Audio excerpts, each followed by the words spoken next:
Hello, and welcome to Point and Drink Adventure, a podcast where we talk about the drinks and the media that we're consuming. I am Pam, and with me as always is Michelle. Hello, Pam. Hello, Michelle. What is this? Where are we? How have we gotten here? Have we been kidnapped?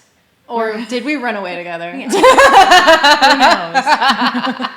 knows? Pam and I are on vacation, and we decided, we always try to podcast whenever I go visit her. She visits me, so we're just gonna record while we're in a cabin in the woods in like North Carolina. Yes. So we're having 2 in-person episodes in a row, which is awesome. That's awesome. Wow.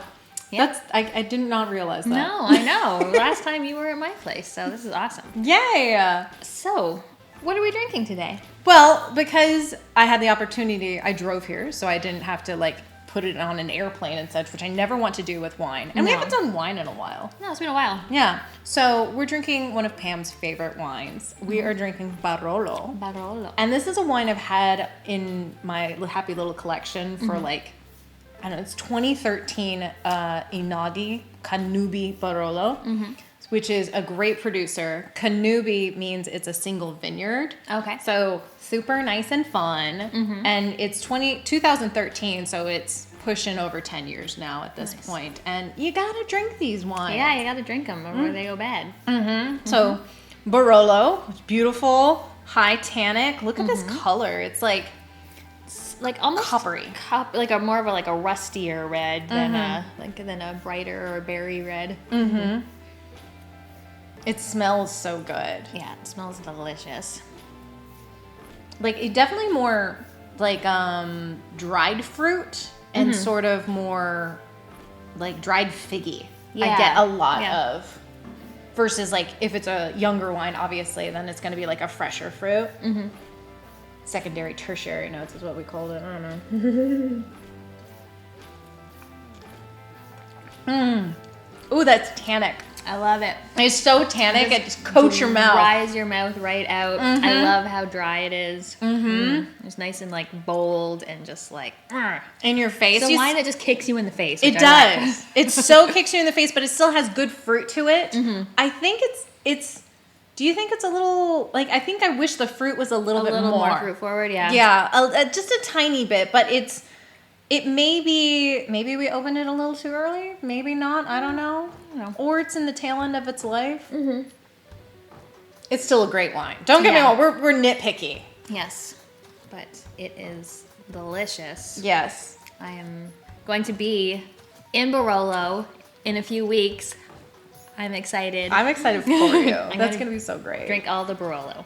All of them. And some Barbaresco too, probably. Maybe just a little here and there. But drink as much Barolo as you absolutely can stomach. I absolutely will. I'm staying in Torino for 3 days, so. Oh my goodness. You're going to have such a great... So you have to put all the pictures up on the Instagrams. Oh, I will. Yes. All the But yeah, that's what we're drinking. I wanted to bring a special bottle for Pam since...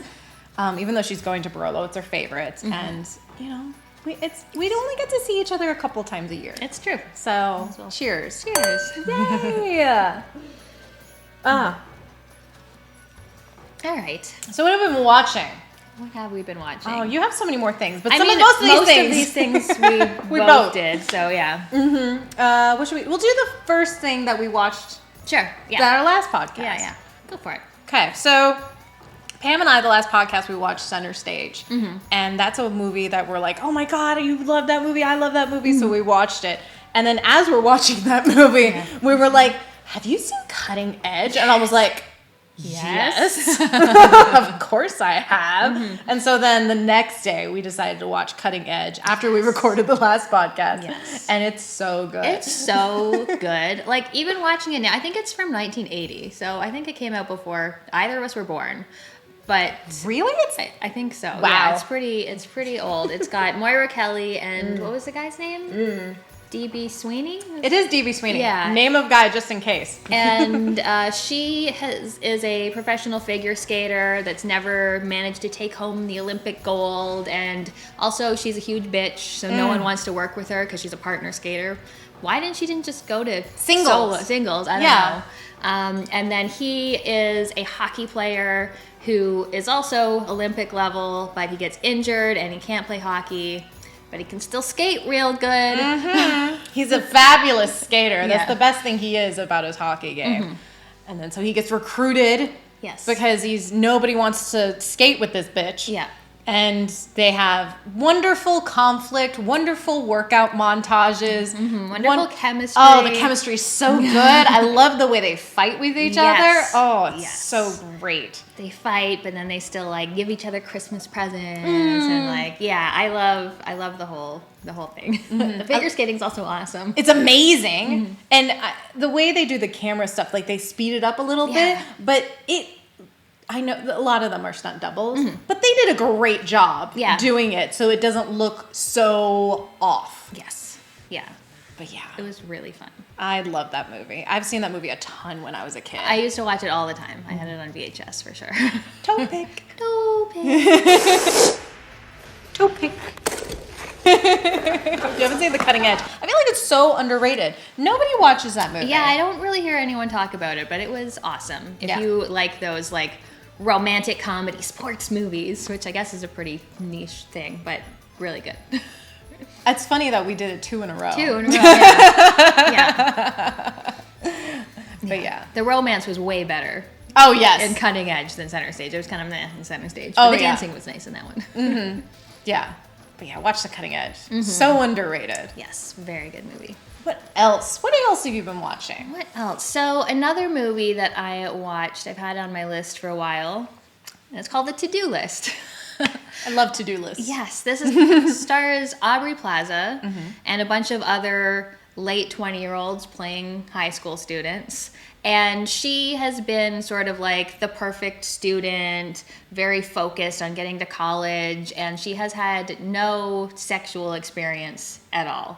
So she decides one day, I'm going to do all these things. And she like makes a list of like, we're going to get fucking demonetized, but it's like, oh well, oral sex, cunnilingus, like blowjobs, fingering, like it just and she sort of just makes this whole list of sex acts that she finds, most of which she doesn't even know what they are, and then she tries to find partners boys who will do these sex acts with her, and then along the way she learns about friendships and the boys in her life who are actually good and the ones who are kind of shitty, and so it's really good. It's got a really good cast. Bill Hader's in it, who's awesome. He's like the overgrown like pool manager, like who's just still hanging out with teenagers. Yeah. Mm-hmm. Yeah. But it was really funny. I liked it. I love Aubrey Plaza. She's great. Yeah, she's so sassy in everything that she does. Strive to be that sassy. Yes, but yeah, that was really good as well. Yay. What else have you watched? So I watched this movie, Bottle Shock, which is a movie about wine. It is about the 1976 Paris Judgment of Paris. So it is Steve Spurrier, which is a famous wine educator and distributor and entrepreneur, educator, and all that stuff. He is my phone. Yeah. Whatever. Woo-woo. Woo-woo. Chocobo's in the background. Decide if I want that. So Steve Spurrier is in France, and he is like, what can I do in order to promote what is happening with that? Someone really wants to talk Apparently, to you. we're turning this off. So what else have we been watching? What else have I been watching? Okay, so I watched this movie called Bottle Shock, Wine, how appropriate. And it's a movie about the 1976 Judgment of Paris, which is about Steve Spurrier, who is an educator, entrepreneur, wine guy. Overall, just fantastic wine dude, who creates this competition in order to compete with French wines. So he went to California. And he was like, I'm going to try to find the best French wine, the best California wines, and we're going to do a blind tasting in Paris against some of the best French wines in the world. Right. And we're going to see who wins. Which is better. And it's blind, so nobody knows who comes from where and what. And what was most shocking, especially because California at the time is not California what it is today. It was very much hippieville. Yeah. And they didn't believe that California was making anything good coming out of the valley. And the one, actually, a couple wines won, but one that's featured in the movie is Chateau Montalegna's Chardonnay. The red was actually also one was from Stag's Leap. But they don't showcase that in the movie. We just got to focus in on the Chardonnay, which is fine. And so it's about Steve Spurrier, who is played by, oh my God, what is his name? He was in Die Hard as the bad guy. Oh, Alan Rickman? Alan Rickman. Steve Spurrier is played by Alan Rickman. What idiot put you in charge? And he goes to Chateau Montalegna and meets up with really cute Chris Pine, who is the son of the winemaker there. Who's just causing all sorts of, I'm just a degenerate hippie son who doesn't know what I'm doing. And it's really about that kind of the son trying to prove himself to his father, who's the winemaker, and they're just struggling to survive. And how they end up to win the 1976 Judgment of Paris. Awesome. It's a fun wine movie. Yeah. Is it 100% accurate? Absolutely not. No. But that's okay. It's a good dramatic depiction of it, and it showcases wine. And so, yeah. Awesome. Is that why with the Chardonnay one, and that's why it was just all Chardonnay everywhere all the time after that? Yeah. Yeah. Yeah. They even mention it in the movie too, because everybody starts asking for that. It's the specific Chardonnay, but Chardonnay in general. Yeah. So it's like, yeah. That buttery Chardonnay. No. Not my favorite. No. I'm partial to a French Chardonnay myself versus Chateau Montalegna. It has changed over the years, the style, but yeah, I prefer a French white. It's just me. But it's a pretty good movie. It's not great. No. It's not the best wine movie. I think my favorite wine movie is Sideways. Sideways is good. Yeah, I like Sideways a lot, but this is fine. Yeah. When was it made? Was it recent? Early, mid, late 2000s. Oh, okay. Yeah, because I hadn't heard of it before, so. Yeah, it's not a big movie. Yeah. Chris Pine wears a real bad wig. Oh no. It's fine. What else have you been watching? So when I was on one of my things looking for sad movies. Oh, you and your sad movies. In my sad movies, I found Pieces of a Woman, which is not very old. I think it's only a few years old. And it's interesting.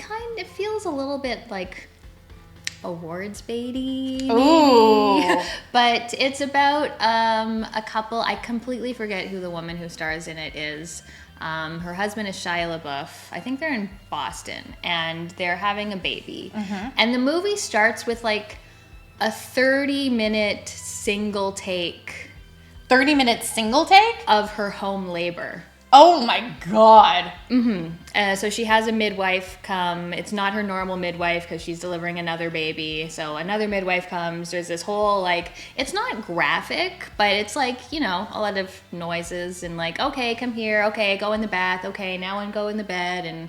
And I mean, the movie's about grief. So the baby dies. After it's almost immediately. It's not stillborn, but it just dies very soon after its death. So it's just about how everyone processes the grief, how the mother and the father, the mother's mother, and how she deals with it. They end up suing the midwife, saying that it's her fault the baby died. So there's a little bit of a court aspect to it. It was okay. I thought the beginning was cool because I love a good single take. Even if, I don't know, I'm sure there were tricks in it that it wasn't an actual single take, but I really enjoy when those happen. I thought it was well done. And then the characters were just, I don't know. I mean, I guess they're not likable because they're going through some hard stuff, but it was just sort of I don't really care about what these people are doing and feeling. They're kind of assholes. Oh, so, yeah. If you're not a good, I need to have some either empathy or relatability to these characters. Yeah. So it was just okay. It wasn't my favorite. That's a shame. Oh, wow. What else have we watched? What else have we watched? Let's do The First Wives Club. Yes. So I got an itch one night, and I was like, I've been wanting to rewatch The First Wives Club, which is a movie with Goldie Hawn, Bette Midler, and Diane Keaton from 1996, I think is the year. think around It's there. like 96-ish, 95-ish. And it's about this group of women who go through divorces and they create this sort of like payback's a bitch thing to their first husband. Yeah, they're all like in their 40s and their husbands have all like sort of used them during their marriages to become really successful themselves and then left them for 20-year-olds. Yep, basically. Teenagers, Yeah. we'll call them. But I had watched this movie a ton when I was a kid. I don't know what kind of upbringing I have when watching divorcees movies, but Pam had never watched it. So I was like, Pam, want to have a watch party? So we had a watch party, and it's such a well-crafted script. It's a really good script. It's so good. So many quick quips. They understand their characters, who the actors are. Like Bette Midler with her snappy sassbacks. Yeah. And Diane Keaton just going, Yeah. I love her. How she's in therapy and she can't assert herself at all. And it's just hilarious how that sort of plays out. And then Goldie Hawn is like an aging starlet who just keeps pumping her face full of shit. and just wants to continually to be beautiful, even though obviously she looks fucking fabulous. Yeah. And it's such a great, everybody's chemistry is so good. I feel like it's very much, because it's pre-Sex in the City, like inspired, not only because Sarah Jessica Parker is also in this movie, but it's very kind of like influenced Sex in the City somehow. So, just like in a weird way, like women in their, I mean, they're older women and living their lives trying to move on with their relationships in New York City. So, I mean, it has to relate. I'm saying it relates. I don't care. It was great. The script was great. The cast was great. Like, there's so many people. Like Victor Garber was one of the husbands. Yeah, Sarah Jessica Parker. What's her face? Knew me from Showgirls. Oh, Elizabeth Berkley. Yes, Elizabeth Berkley is in it for a hot second. Yeah. So many great actors. So many great people. It does have that 90s movie thing of like Bette Midler constantly being like, I'm so fat. And it's like, she is not. She's like a size 6. Like, she's... Yeah. She's like, look, I have legs. I'm like, honey, you've had legs the whole fucking time. Oh my gosh. Like, yeah. Yeah. The 90s, what a wild times to be a wild stick figure. time. Like Sarah Jessica Parker, I mean, she's kind of always been like that, but she's just like, it looks like you could just like break her. You just like, like in Death Becomes Her, like you could just like push her down the stairs and she would just shatter into bones. That would totally be her. She's so tiny. Everyone in that. And even like Heather Locklear is one of the people that a husband leaves a wife for. Stalker and, like, Channing makes a quick appearance. Yeah, it's such a great movie. I forgot how much I love that movie and how amazing this cast is. So yeah, it was great. I'm really glad we watched that. Yeah, it was fun. And it's fun. It's so fun. Yeah. Great. It's a great girls' night. Yes. Because we have so many girls watching this podcast. There's some. A little bit. What else have we been watching? So the last thing that we did not watch together, but we both watched, was the new Fallout series. So Fallout, kids. All right, here's our hot takes on Fallout. Hot takes on Fallout. Have you played? I have not played any Fallout. Games? I played a hot second of Fallout 76 because it was the only co-op one. That doesn't even. It doesn't even count. No, but I did play it, and all I remember from it is I have to pick up fucking everything. There's so much shit. Like, why do I need 12 clipboards? I don't need a fucking clipboard every 2 seconds. Just give me the shit I actually want. Like, it's so much based upon crafting and build my little hut, which I was always like, Briz, build my hut for me. Like, I don't give a shit about that kind of gameplay. So, did you play Fallout? Yeah, I played. I haven't played 76 or the mobile game, but I played Fallout 1, 2, 3, New Vegas, and 4. Oh, so we have perspectives from somebody who's played Fallout and somebody who knows zero shits. I mean, I know. Yeah, I'm a living human being in the video game world. I know what fucking Fallout is. But Fallout, no Fallout. Yes. All right. So what'd you think of Fallout?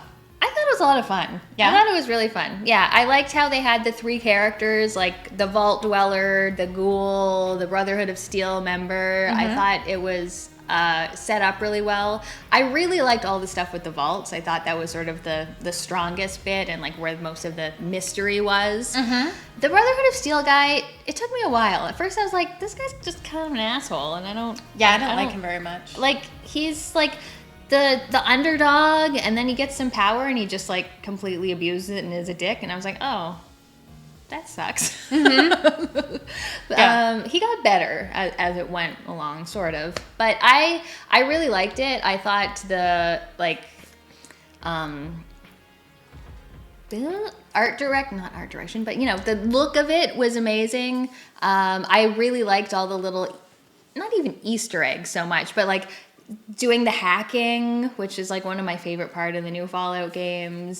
Seeing Cogsworth, who's Matt Berry, like all of like the little things from the game were really cool. But I also just thought it was good. Also, I love the girl, Ella Purnell, is that her name? Yeah. I really liked her in Yellow Jackets, and I really like her in this. She looks like a pretty deer. She does look like a pretty deer. Yeah. And not like the drag queen deer that we watch that we hate. So I really enjoyed Fallout. I think it's a very well done video game adaptation into a show. I watched it in 2 fucking days. Yeah. So me too. I binge really the quick. fuck out of this thing. My biggest problem though was the world building a little bit. From a perspective not knowing a lot about Easter eggs and the environments of Fallout. Why the fuck are the Brotherhood of Steel is just, how are they created? Why are they trying to get technology, pre-war technology, to hoard it themselves for the so technology? that no one else can use it? So no one else can use it. Explained. It doesn't explain it well, and I get that it's supposed to be intended to be that way, because we're going to have many a series for this. Yeah, I'm sure. That's fine. But why? Right. Yeah. Why? Why do they have these big mech things that we all know about? If we have fusion cores and such for these things, like, is it more accessible? Like, I feel like there's a lot of, like, holes in the environment that I'm like, but why? That's a good point. Like, just from a perspective of not ever playing the Fallout games. Yeah. Like, I'm sure it, like, if I had played them, I'd be like, well, the Brotherhood of Steel is blah, blah, blah, blah, blah. But, I mean, the Brotherhood of Steel is kind of stupid. Like, in 4... I blew up their base. Like, I was like, fuck these guys. Like, so, Love that. I don't like them. But yeah, I can get that. Especially, like, when it came to, like, near the end and there was, like, a big battle. It was kind of like, why? But I really liked all the vault stuff. Like, every time you got flashbacks of before the bombs dropped, and then you got to see the vaults and them like exploring and finding out like what is going on here. I really like that. I did too. I like the vaults things about it. I think, especially the explanations of, I guess, kind of spoiler. I'm not sure of like why the vaults the way that they are. Yeah. And I thought that was really interesting. And I had no idea. I was like, oh. So we're different. Like, that's really cool, and I like that. I just wish it was incorporated more into the above world. Yeah. You know what I mean? Because I feel like that can be just as interesting. And maybe it was a budgetary thing, but I feel like they reused the same, like, they just went in a circle. You know what I mean? Like, I don't know. Like, there's so much to explore with this series and with these people. And... Again, I loved the show. I watched it in 2 fucking days. Yeah. But I just feel like there could have been a little bit better world building. Just a schmizzy. Yeah. Schmizzy. Yeah, that's a good point. Yeah, it was also hard to know, like, the Vault Dweller would come out, I forget what her name is, and some people would just, like, immediately be shooting everyone. And then other times her, like, homespun sweet like thing would go over and it would be fine and no one would rob her. Oh, Lucy? Yeah. Purnell. Yeah. I actually enjoyed her being so naive. Yeah. And being thrown into this environment where they've been just like at each other's throats and disgusting for 200 years. Yeah. And her trying to navigate that while still trying to keep her morals, for the golden rule, do unto others as others would do unto you. Yeah.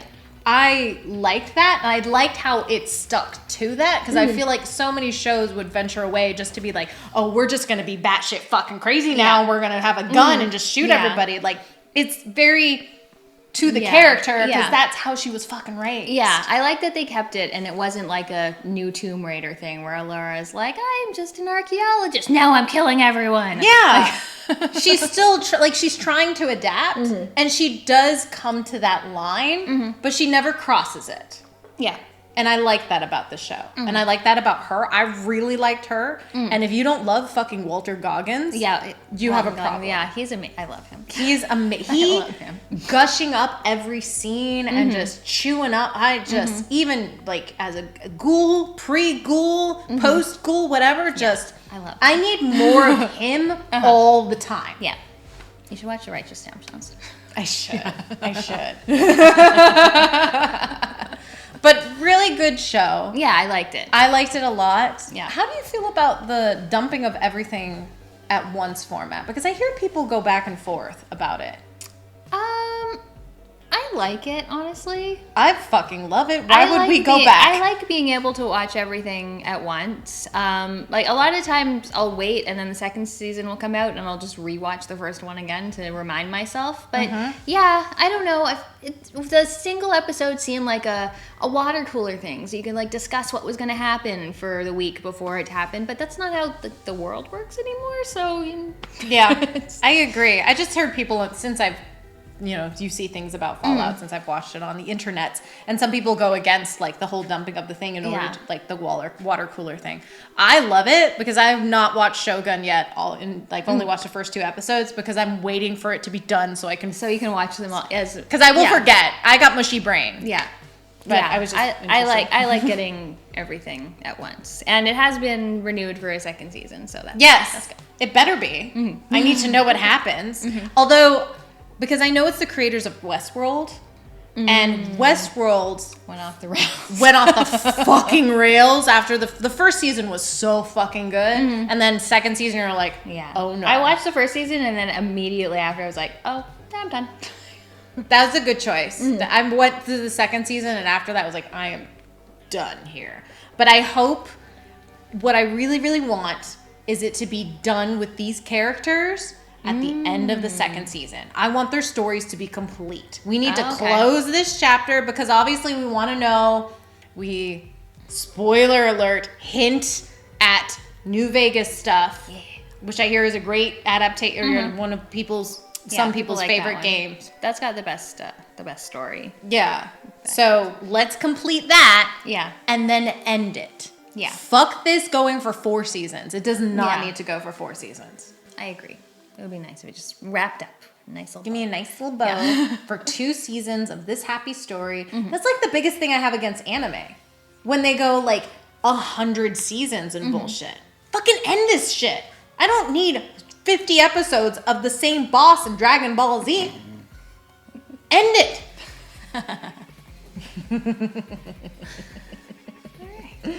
That's all the things we've been watching. That's what we've been watching. Yeah. Yep. Yeah. Drinks? Drinks. Dylan. Hi, Dylan. What's up? What do you do? Who are you? How did you get here? Where are you? Why are you here? Did I invite you? No, you didn't. But I invited you? No, I actually live in North Carolina again. No, I'm just kidding. I'm stalking y'all. So you're stalking? Here, squat down. Oh, Jesus Christ. Has that been me the whole time? Yeah. Hi, Dylan. This is Dylan. This is Dylan. He's on our podcast network. And he broke into our house. He's on vacation with us. We all hang out together. This is the best thing about Poly Media Network. We're all actually friends. We're all buddies. Yeah. So we all hang out.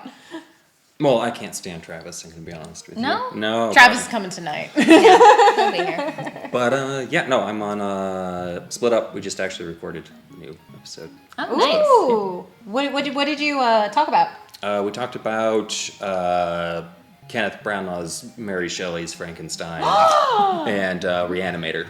Nice. I've never seen Reanimator. What the fuck have you... I've never seen it either. Do you want to watch it tonight? What the fuck? Do you want to watch it tonight? Should we watch it tonight? Yeah. Yeah? After Drag Race. After Drag. Priorities. Who else is on Split Up with you? That would be Mook, a.k.a. Jeff, So listen. They don't watch like we do. Yeah, they just do audio. I mean, we watch each other. Only. Yeah. We always Ew. watch each other. And I also have another podcast. Another podcast? 2 podcasts? I know. Seems fucking greedy. I mean, you've been on like Split Up. Yeah. Yeah. So you go after other. How many times have you been on Drunk Friend? 3 times? I think 3 times. I'm also on. Oh man, I always forget. Yeah. We're getting Goosebumps. We're getting goosebumps. We've got goosebumps. We've got goosebumps. Shit. You don't even know the name of your own fucking podcast. And now people can see that I actually am forgetting. That's the horrifying thing. It's like it's not a bit on every. No. On every single episode. No, it is legitimately I forget. But that's with Travis, who's on like 7 podcasts, so I don't know. Oh why yeah, I'm doing Travis. Yeah, Travis is the one who should be mostly shamed for all the podcasts. And that's a podcast about Goosebumps. We basically go over in just painstaking detail the entire plot of every Goosebumps book in order. And you have finished season 2, so you've done 20 books so far, right? Yes. And now you're doing bonus episodes here and there. Yes. So we're actually going to be recording a new bonus episode coming this upcoming week about Stein Tinklers? Stein Tinklers Volume 2. I follow Travis on Goodreads, so I knew it. Well, that'll probably be out after this. Notice I because haven't added it to my Goodreads now. Michelle does not rush to edit. So Check out these 2 podcasts. Check Goosebumps. out. We got Goosebumps and Split Up. Horror movies and Goosebumps. I loved Goosebumps. Bye, Dylan. Bye.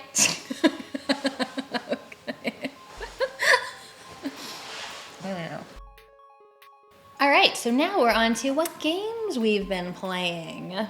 We have more games than normal. That's because you have more games than normal. I guess so. You guess so? I know so. That's true.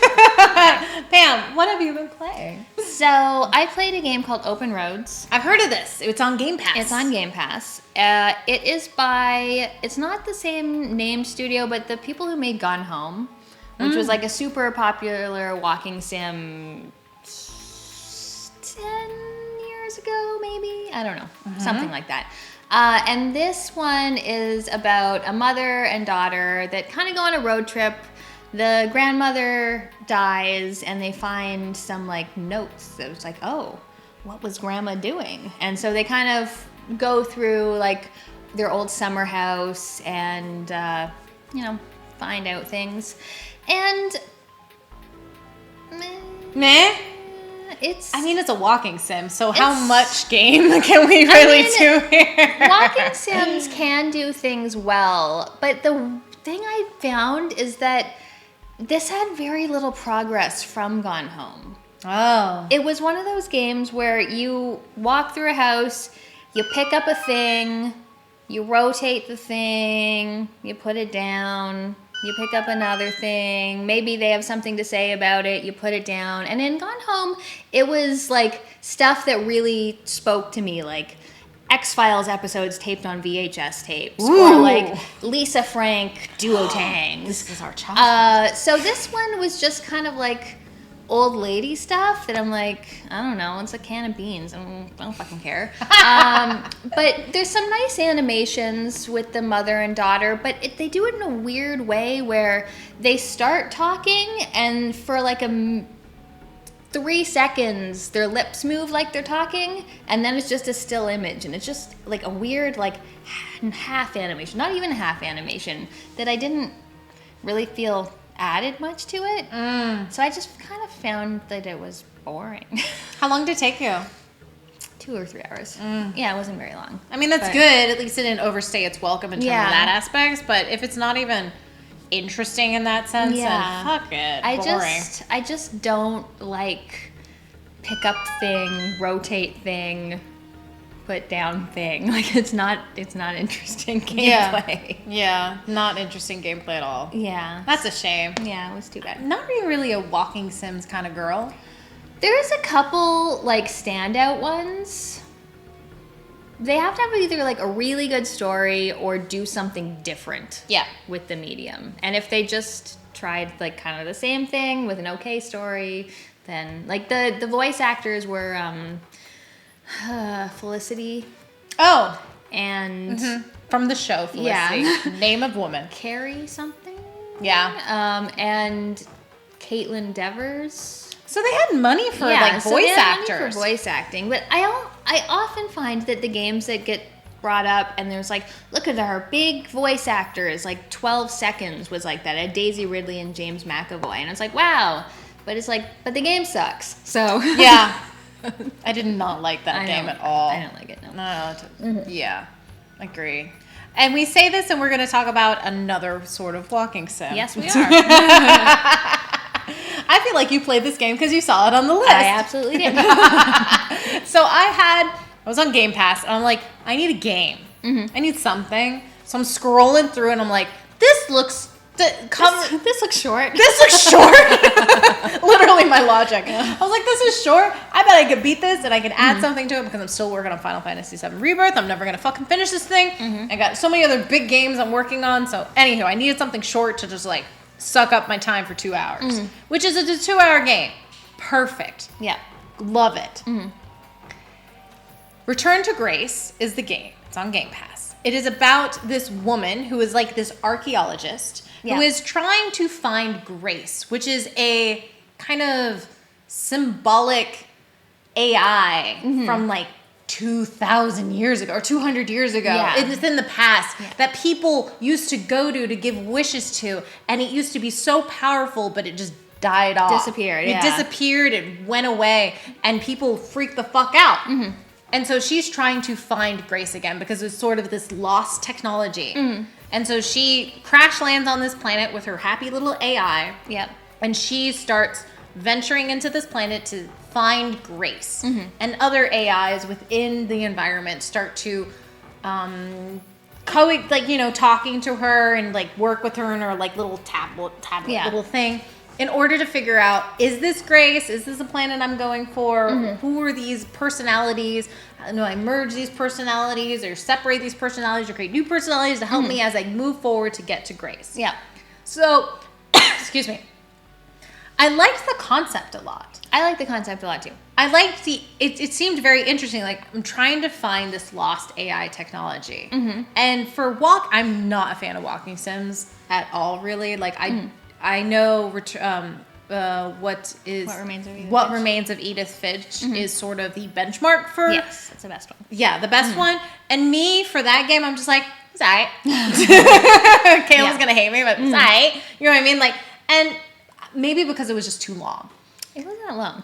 It's like 6 hours. It's like maybe 3 hours. What was I doing wrong? I don't know. This one was 2 and I was happy with it. But it had, I don't know, I like the ability of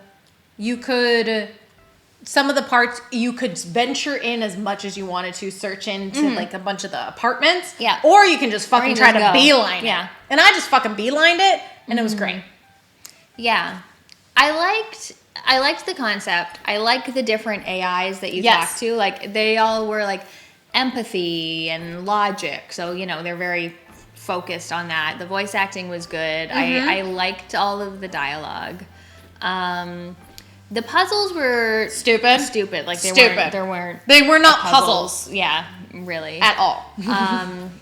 I liked, I had a good time with most of it, and then I found at the very end, they kind of were just like padding the length. Like, when you get into that final room and you're just like jumping between jump. Like, what is this doing? Why am I doing this? Why am I jumping these fucking Why am I orbs? jumping between these orbs? I felt that was just kind of trying to pad the length out a little bit. Yeah. But overall, I enjoyed the story and the concept and the voice acting. There was no annoying gameplay. Like, there was no pick up a thing and rotate a thing, which so it was mostly like, you'd find a log and you'd listen to it, but it wasn't ever too long. So yeah, it was fine. It was fine. Yeah, it was fine. I finished it though, so I'm proud of myself. That's good. And apparently I don't know what I'm doing in What Remains of Edith Finch. Yeah, because it's not that long a game. I feel like I played it way less. Maybe I'm just crazy. What was I doing with my life? I don't know. know Were you either. watching Caleb play it? Maybe. And talk through all of it? Maybe that's what I was doing. Either way, walking sims not my thing. I need something else. Yeah, a little more need more. interaction. Like I hear so many great things about like Firewatch I and like such. Firewatch. I've never played that. I've seen years ago other people play some of it. Yeah. I was like, oh, that might be cool, but I don't know. Yeah. Yeah, I feel like What Remains of Edith Finch and Firewatch are sort of top two for me. So if those don't do it for you, then just... Then don't play these Don't games. bother. Don't even play these games. What else have you been playing? So this is famous. This is one that I think I'm retiring. Really? Yes. Castlevania Circle of the Moon. Castlevania game. A Castlevania Pam is game. retiring. Yes. So this is part of the GBA collection. I remember when I first got it, because Circle of the Moon is the first game, like the earliest game. And I turned it on, and I was like, oh, this movement feels awful, and I turned it off. And then later on, I think I played them backwards. I played Aria of Sorrow, which was great. I played Harmony of Dissonance, which was quite good. And then I was like, okay, I'm going to go back to Circle of the Moon. Maybe now that I've gotten used to this whole, like, handheld look and control, maybe I'll like it. And it's just... like, it's the worst of the three. So playing it after the two better ones is definitely not the right thing to do. But it's so slow. You have to double tap to run. Double tap, which sucks. His whip is just like, it's so slow. It's just one of those kind of grindy games where certain enemies will drop a card, which will give you an ability. There's, I think, 20 cards. I'm 60% through the game. I have 6 cards. So, way less than how, and I'm not grinding. I'm not fucking grinding. Fuck grinding. I'm not grinding. So it's one of those ones that, like, I can only stand it for about an hour, and I'll be like, okay, backtracking, exploring, fighting, and then I just get tired. And so this has happened a few times, and yeah, I think it's time to let it go. I just don't like it. And that's okay. Yeah. That's how I felt about Breath of Fire 3. Like Yeah. feel like I'm supposed to like it, Yeah. but I don't. No, and it also gets to the point, which again, I know this is earlier than the other two GBA games, but it's like, how many times do we have to do this? How many times do we have to have this hallway with the lightning in the background and all the zombies popping up in every fucking Castlevania game ever? Like, do something new, please. Do something new. Yeah. Jesus Christ. No, we're Castlevania. Like, I understand Castlevania is great, but I feel like there's this point of diminishing returns with series, which is why most of the games I like, it's like a standalone, maybe a sequel, but there's not 12 games in the series because just do something else. Yeah. Yeah, I've never played Circle of the Moon. I've only played one Castlevania, Symphony of the Night. I have the vinyl for Aria of Sorrow, which I don't have here. No. You're just going to keep racking up these pickups because... Dude, my pickup list is insane. The next podcast, when I actually have my pickups in person, we're going to be here for a fucking hour. But anyhow, I've never tried the Circle of the Moon, and maybe I will someday to open it up, but I don't know why, I just don't have a desire. No, it's not... It's not good? No. Play Aria of Sorrow if you're going to play anything. So, Bummer. yeah. It's a bummer. It is a bummer. So sad. It's not even a long game. Like, I played 6 hours, and I feel like I could definitely finish it within 10, but I just... You don't want to. If you don't want to, No. you know what? Fuck it. Yeah. You don't need to. Exactly. We don't need that in our lives. No. We don't need to beat games just to beat the fucking No. game. No, we're not those kind of people. No. So, Those kind of people. those kind of people. Yeah. But, yeah. What else have you played? Well, something I've also dropped off as well. Oh, okay. So I required for my sister to play on stream Evergrace, which is I don't think I'm familiar with that. it's made by FromSoft. Oh, okay. Early FromSoft. You really feel the Dark Souls origin story in this initial game. I didn't play it more than like hours. So it is hard. Yeah. It is so hard.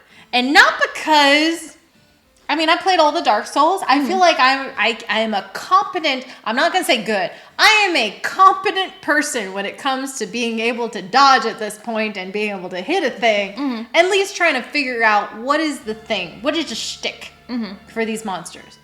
So, all right. Evergrace is a game made by FromSoft, one of the very early FromSoft games. You're this either guy or girl. So you can pick your character from the initial setup. okay.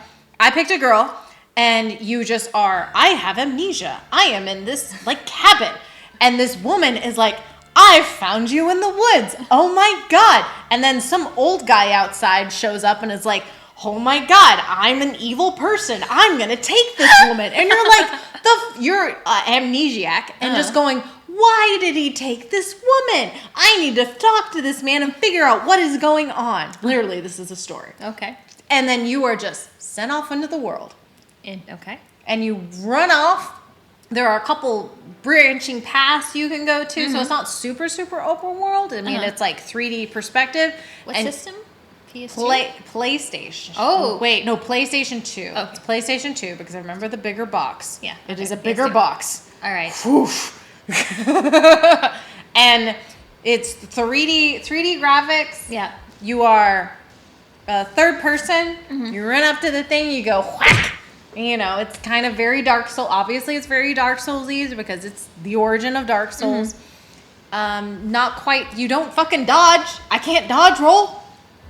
I can't dodge roll for fucking how are you days. gonna get away from enemies? I don't know. It's my problem. You stay alive. And it's very interesting. Uh-huh. You start off in this world, I'm like, ooh, I'm running around, I'm killing things, I'm having a great time, I'm figuring things out. I'm like, ooh, I can go this way to this way, I'm going there to there. It's fun. Yeah. It's great. You hit a boss, and the camera fucks you over Oh, no. so fucking hard. It's not even, I got to the first boss in like a dungeon-y thing. And I was having a great time. You know, it's very interesting. It feels like Dark Souls where you just have to know more and learn more and explore. I get to the boss room. It's the size of a 2x4 New York City apartment. Oh. And you have this big ass monster in the room. And I'm like, how am I supposed to dodge things? And your camera is not happy with you. And you have to use like your left and right bumper in order to reset your perspective. Yeah.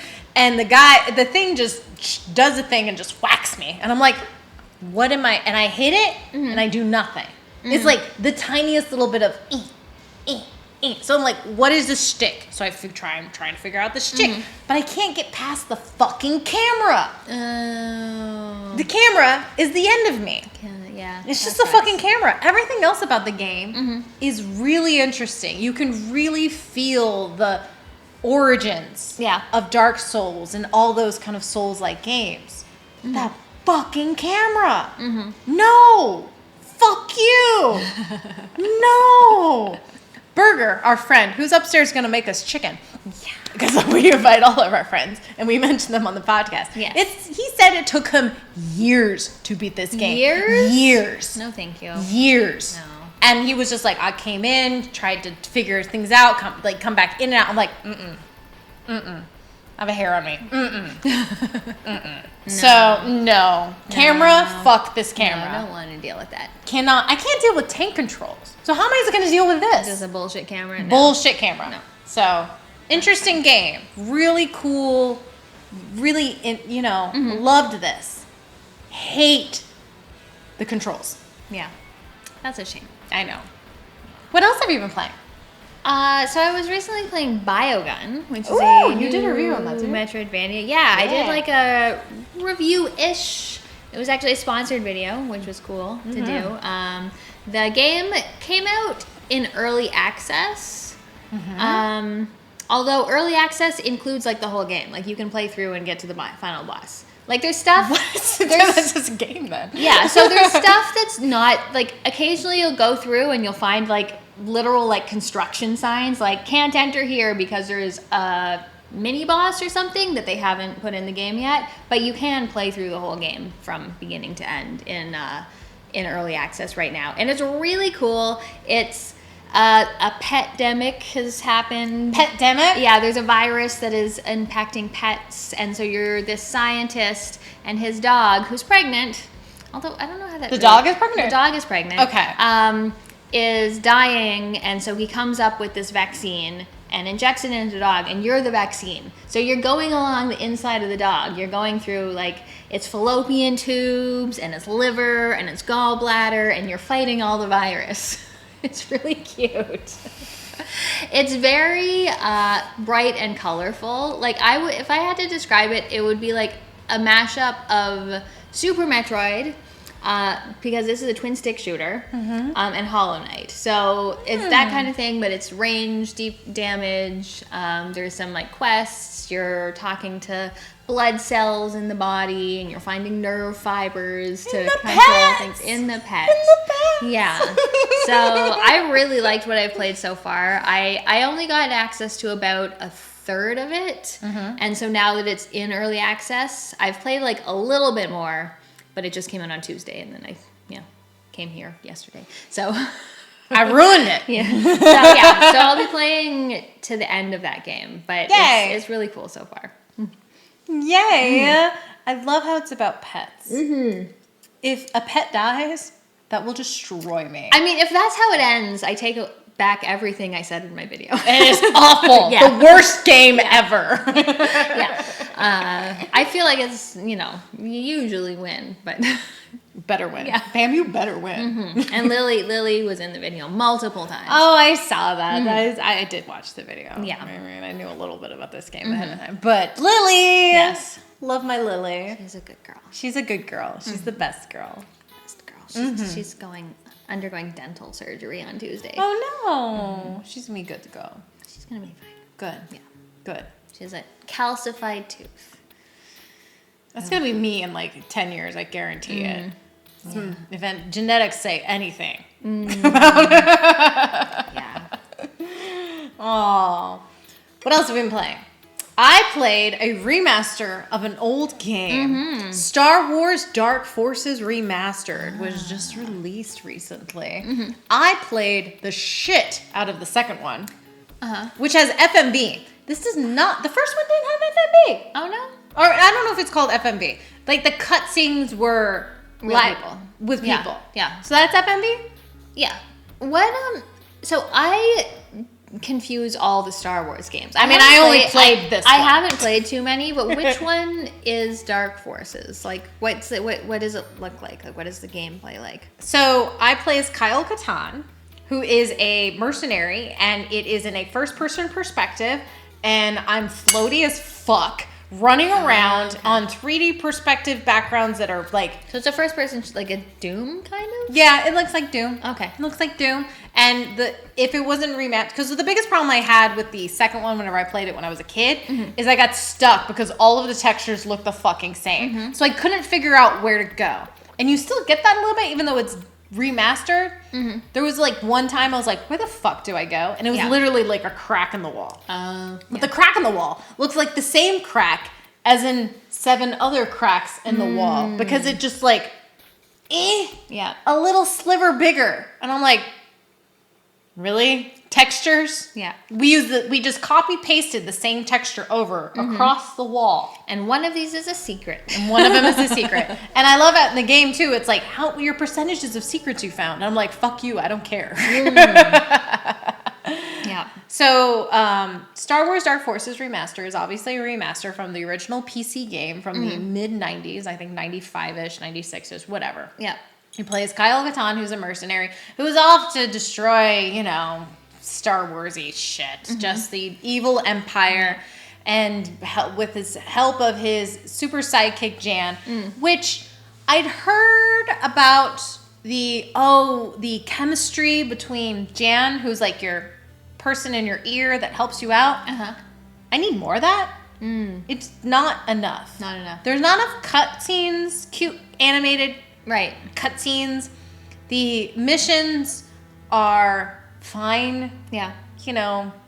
I like some of the puzzle solvingness of them. You're in first person perspective. You get all these guns.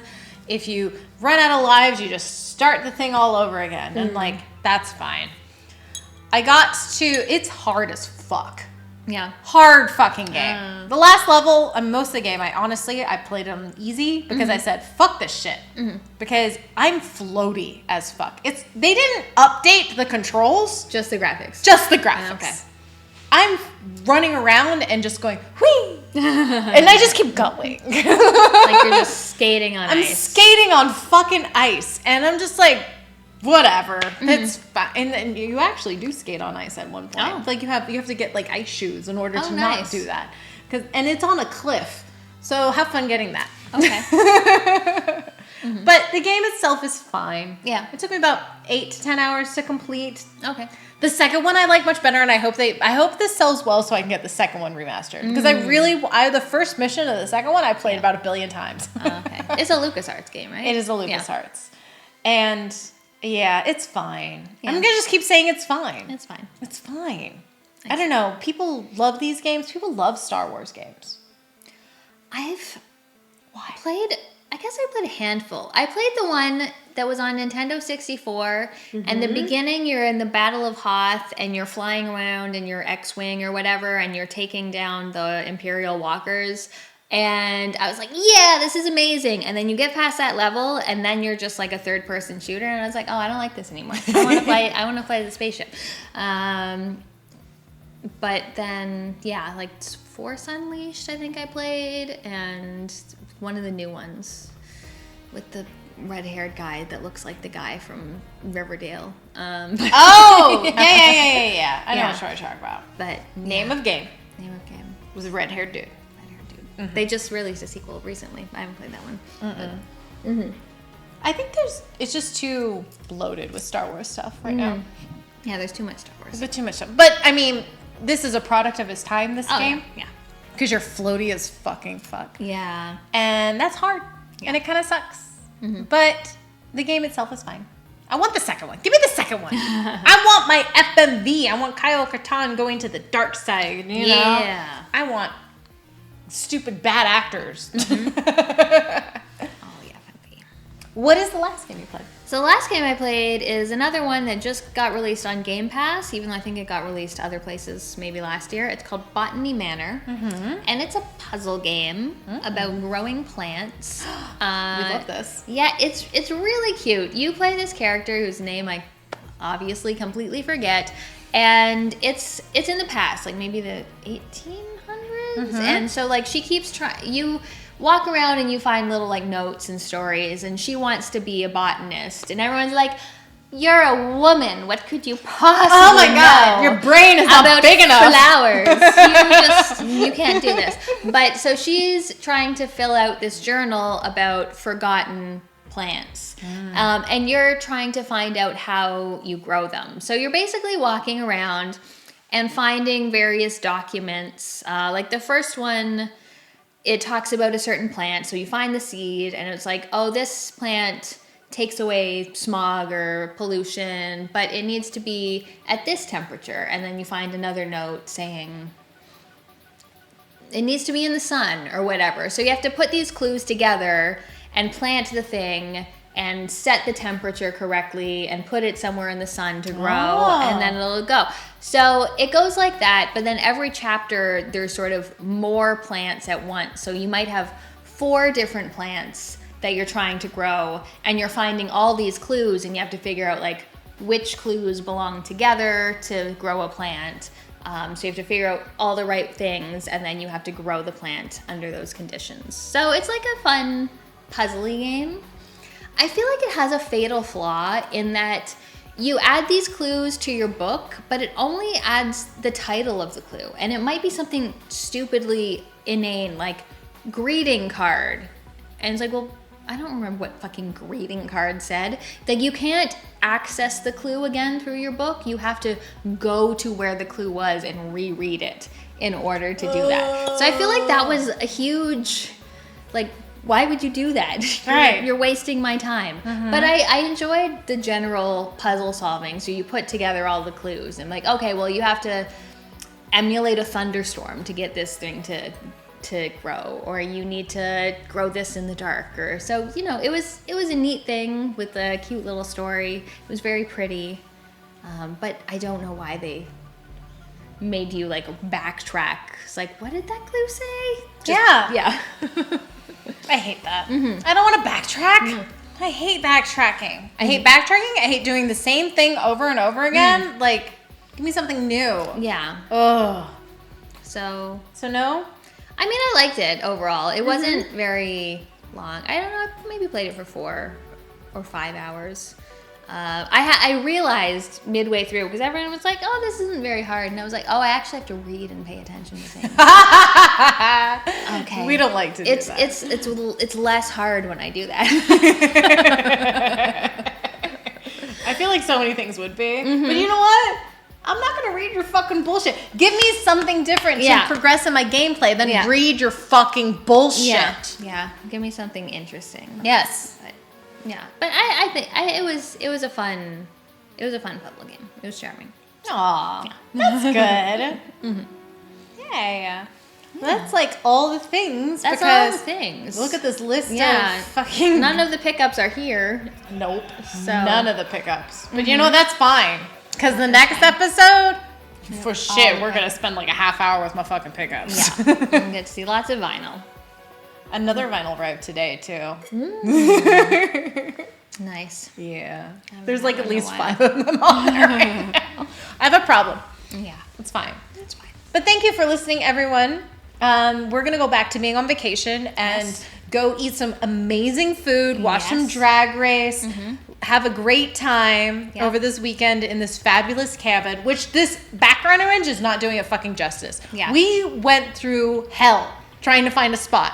Yeah. For this. Yeah, we tried to, okay, so like outside, there's just amazing mountain backdrop. Which is going to be the thumbnail. Which is probably going to be the thumbnail. But yeah, it was just like too backlit. We couldn't get it. There was wind. It was in the microphone. We tried so hard to record outside, and then we're finally like, we just have to record inside. We just have to do it inside. So we're doing it inside in this basement where we have these beautiful things. Pool table and shuffleboard. What is that? Air hockey. Air hockey. There's a fucking cocktail cabinet. There's a theater seating here. Yeah. It's fucking amazing. Yeah, this is a really nice place that I'm happy to be in. And it's I fucking love mountains. Mountains. We're in the fucking mountains in the middle of fucking nowhere. So we're going to continue to do that. Yes. So thank you all for listening. Thank you. Please leave a comment in our YouTubes because we read all the comments. Yeah. And if you like what you heard here, we have more podcasts on the Polymedia Network. Obviously with Dylan. Dylan was here telling you about the ones he doesn't know the name of. But there's more. If you go to polymedianetwork.com, you can find all of the podcasts. Yes. And drink well. We are going to drink so well and eat so well. We're going to drink really well really soon. Really, like right now and forever. Yes. Thank you for listening, and we'll see you next time. Bye-bye.